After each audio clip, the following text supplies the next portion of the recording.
Hi! In front of me is CUBOT X20 and today I would like to show you how you can change keyboard's theme on this CUBOT. First of all, go into settings and scroll all the way down right away. Then choose System, Languages and Input, Virtual Keyboard and finally Keyboard. Over here, go into Theme and tap on Show More to see all available ones.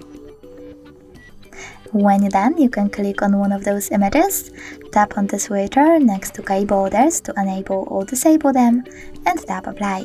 You can do the same by tapping on one of those colors. So now when I go back, I can see that theme of my keyboard has changed. Thanks so much for watching. If you enjoyed this video, leave a like, comment and definitely subscribe. Bye!